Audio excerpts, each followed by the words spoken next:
Here we go on this Tippler Talk Tuesday. All right, folks, before I start this video, what you're looking at, I'm gonna explain to you what you have here.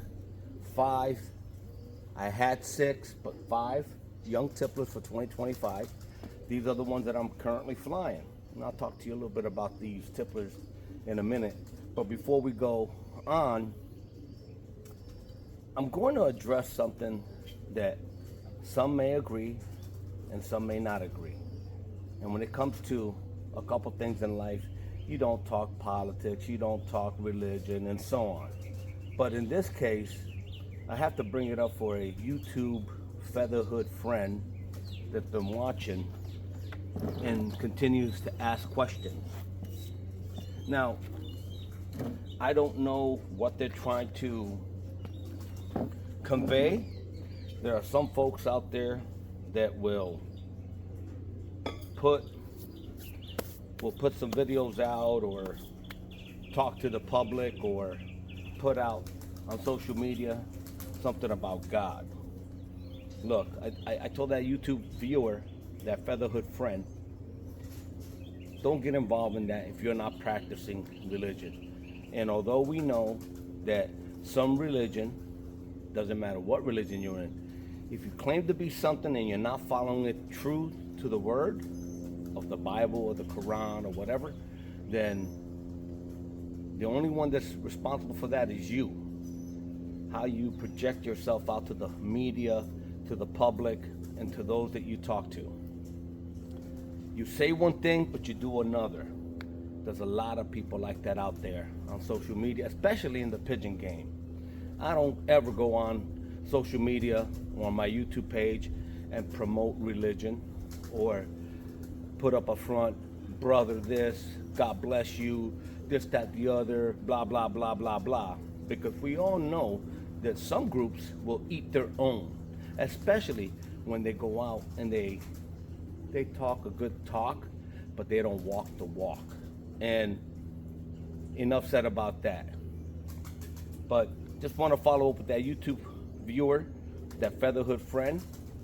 I don't know what to tell you.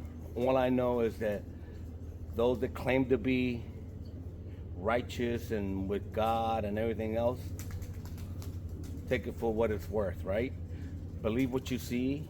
When they show you who they are, believe them. Simple as that. So if you believe that they're phony, treat them as a phony in your mind. And don't fall into that. And also, those folks that are in those certain groups, they'll go out and promote in other pages, but you can't go promote on their page. They want everyone else to know what's going on, but they don't want you to know what's going on in their group. Which is, again, here's a man that claims to be righteous with God, and I'm not questioning it, but for that YouTube viewer, just let it go. Let it go. Don't get involved with that. We all know who they are, and we'll just keep it moving. But back to the tipplers. These 5 that are left here, I have a few more coming up, but these 5 I started flying a couple weeks ago. I don't let them out every day, sporadic, but these have been out now probably about 10 times. And 10 times a flight, I've seen the progression in time, and I've only lost 1, believe it or not, during a flight, a good flight. The other evening, a couple days ago, about last week sometime, I had 2 blue bars, I lost 1. They were flying fabulous.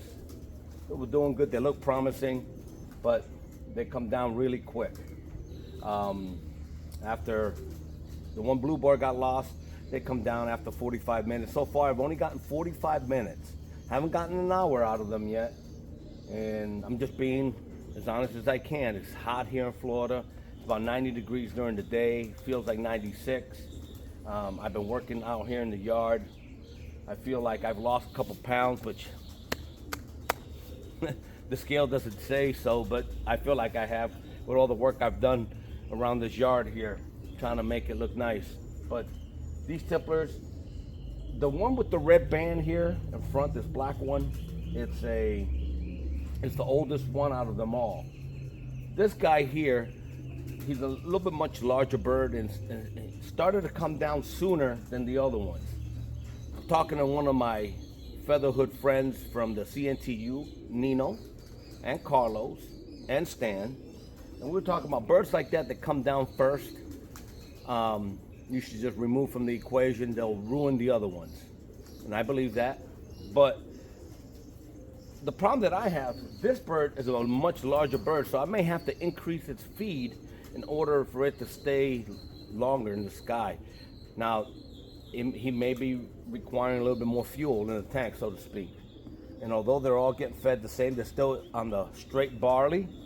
I may have to bump it up to some more supplements in there as far as in the feed, more mixture of grains, maybe a depurative or something like that. But I'll get close and let you see these guys, show you what they're looking like.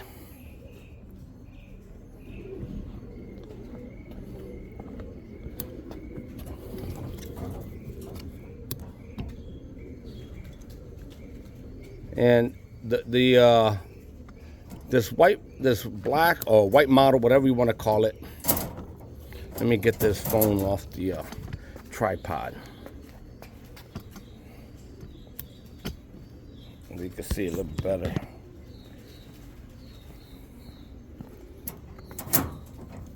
Okay, they all have CNTU bands for this year. This guy, this model, and the black one are nestmates, which I will have to look at the band number. They're so close. It's that guy right over there. That guy or this guy right here is nestmates with this guy. They fly good. This one with the red band, the red clip-on band, this guy's a much larger bird and tends to come down first from the flight. And I've only gotten, like I said, 45 minutes out of these guys. They're still light, slender. They're constantly hungry, so I'm not overfeeding them. I think it's so unbearably hot here in Florida. It's hard to get birds to fly in the 90-degree weather a lot longer. Now, they are still in training. I know some guys, when they have their birds up in training, after a few hours, or I'm sorry, after a few days, they get them flying pretty long. You know, just a few training tosses or training flights around the loft, and they flying really good. But I'm wondering, does the weather have something to, other than genetics and the bird, the quality of the bird, does the weather have a lot to do with that right now? And I'm going to say yes. Here in Florida, they are just extremely humid out here. Right now it's humid. I'm sweating, and I'm just standing here sweating. The humidity level is high, and it feels like it never ends here.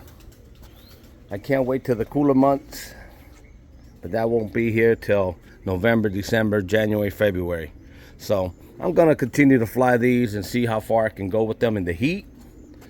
But the reality of it is I may have to focus more during the winter months here in Florida to get better times. But let me show you. Repotted that plant. It's not gonna stay here, but I've been working on this landscaping here for a while now. I've still got plenty to do. We're gonna do some more stuff back there. My wife and I are going to add on some more things. Clean this out yesterday, clean that out. Have some stuff planted over there. Eventually I'm going to change out my fence. We'll have a white fence. I will do something here. I'm gonna get rid of this somehow. Get rid of that. That's a pain. And I added yesterday that palm tree. That's a pygmy palm. That palm tree right over there, and that one. I need to get two more. One for that side and one for this side. So it'll be 5 pygmy palms all the way across the board. And eventually I'm gonna work it over towards my loft. Going to change some things over there, make it look inviting around the loft. Maybe put a bench back there. It gets nice and shady in the afternoons. Redesign something over here and around the front here, and so on. Keep it going. I like having my little oasis back here, you know. So back to the tipplers. You see they're looking down. They're constantly hungry. I don't keep them really heavily fed. Look at them. They're looking down. They're hungry. I'm sure if I went out and got a little bit of you'll see what I'm talking about. Let me pause this. Let me go get my feed. All right, guys. I'm going to show you real quick how quickly these birds will eat out of my hand. And I keep them hungry. But I also, while I'm feeding, I'm whistling.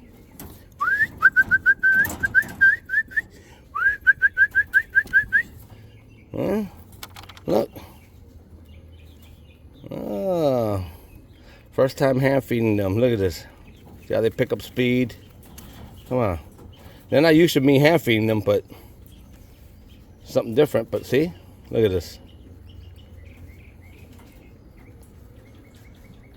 That's just a little bit, but I'm not gonna give them any more. They get fed later on this afternoon. See? And you could tell the ones that eat faster, these guys are content, but now they're looking for feed. They can see it down on the tray. You see how they actively are used to feeding on the tray. See how they get all activated and motivated to eat. You see that? Just they find, you know, I don't feed them by hand, so it was kind of odd. But anyway, folks, let me end it on this. For all those out there watching my videos, like always, thank you so much. I appreciate everything. I appreciate the phone calls. I appreciate the comments, the questions, the concerns. And, you know, we are all in this together. I can't stress it anymore. We are all in this together. Love the tipplers. I love them. I've been training some whites up the road, some homers. I did a ceremony over at the police department last week. It went well. It was pretty good. At least 10 doves. 10 doves come home. And I'll just keep enjoying these guys. You enjoy your birds. Enjoy your time. Until next time. Later.